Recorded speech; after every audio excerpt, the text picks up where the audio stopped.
Rod Maloney is live for us, and he's by Sparty, which is always an amazing place to be when you're at Michigan State. I went to Michigan State, and it's a place where kids congregate. So, hi, Rod. What's the day been like for you up there? Well, it's been very sad, actually. And if you look behind me here, you can see Sparty. And the Sparty statue is 9 feet tall, and yet it is disappearing under a blanket of flowers. Now, you'll notice that if you can see them with the cars going by, that most of the flowers are red and white, meant to be for Valentine's Day, and yet here today, they've been converted into memorial flowers. So many students out here ringing Sparty, looking for some kind of meaning out here. They've been through a very, very difficult 19 hours now, and they're looking for something to rally around. So here they stand. It's a warm Valentine's afternoon at the Sparty statue.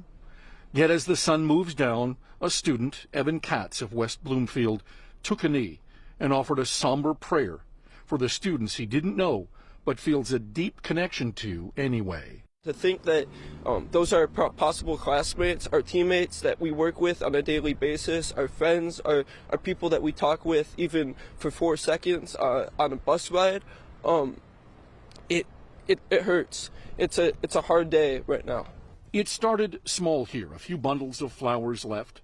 As the afternoon wore on, though, the pile grew larger and larger, the crowd even more so, and a sign showed up with a new slogan, Spartan Strong. MSU junior Olivia Myers of Grand Rapids could only think of what she could give today. My parents sent me flowers, and it just didn't feel right to have them for myself, so I just wanted to come out here and contribute to the memorial. Sophomore Avonlea Blenkhorn summed up the entire exercise in a few words. I decided to bring 3 roses. I brought one for each student killed. Student teacher Traxel Jurgen said everyone he knows is feeling this way. I thought this was the least we could do. It's a show of support, show of unity, and that's what Michigan State needs right now. Paula Garcia of Miami is a sophomore with tears in her eyes. It's just an unfortunate day, and it's one day that's supposed to be about love and caring about each other, so it felt like the right thing to do, to pay our respects for the lives lost. I am angry right now, but I still am grieving for my peers who we've lost last night, and so I felt the need to pay my respect to them and their families. Students hugged and cried and struggled to find meaning in this terrible loss. Few were able to. Evan gave it one last try. This campus is so big. You really, I don't know. I'm at a loss of words. Yeah, it's very difficult. Now, I'm going to read to you what that little cardboard sign said. It said, we are stronger than this act of hatred. We are family. Be there for each other. Rest in peace to those innocent souls. This must not define us, but it must inspire us because something has to change. We are Spartan Strong. And so you can see more and more students now are gathering out here, many of them leaving flowers, some just standing and watching, bringing their pets and so forth. One thing that we just saw is that a number of students were walking suitcases by here on their way out of town. Many of the students told us that they're going home.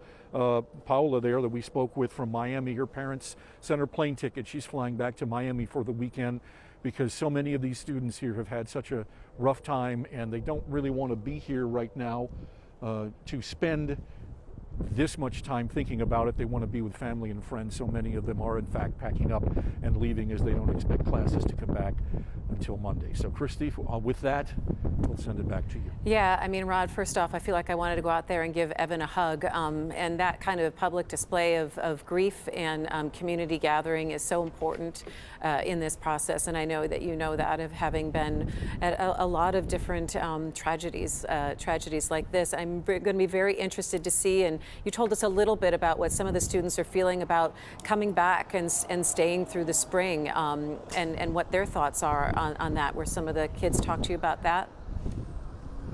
Well, it didn't sound to me like they were abandoning school. I just think that they were looking for some time away to sort of refresh and rejuvenate. I mean, let's face it, these are kids whose only real concern should be whether the Spartans make it into March Madness, whether they've read the book that they need to have read for next week, or done the assignment that they're supposed to have done.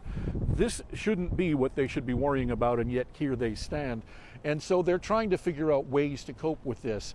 And many of them don't want to talk about it. I will tell you that. We've approached many, and they just weren't able to. They didn't want to talk about it, and they didn't talk about it, wouldn't talk about it. Some spoke to us and came back and said, look, I just don't think we should put that on TV. I don't want that emotion out there. But one of the women who said that to us did tell us that she has a friend that when she was holed up on the floor of her closet last night, kept texting and never heard back from.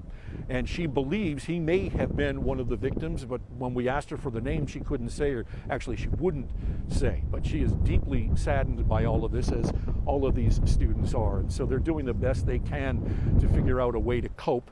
And for many, stepping away is probably their best answer. Yeah, and taking a break. It's completely understandable that someone want to talk, Rod. I understand, I know you're heading to Sparrow now, hospital? Yes, we're going over to the hospital. We'll be checking in with them. You know, they had talked about perhaps doing a press conference this afternoon, but now they say that they are not going to do one. So the hospital hasn't been saying much, but what they have been telling us is what we'll be discussing when we get on the air at 4 o'clock. All right, sounds good, Rod. Rod Maloney, live in East Lansing, right there at Sparty. Thanks so much, Rod. I appreciate always your compassion and the way you help tell everyone's story out there. Thanks so much. We'll see you in a little bit at 4 o'clock.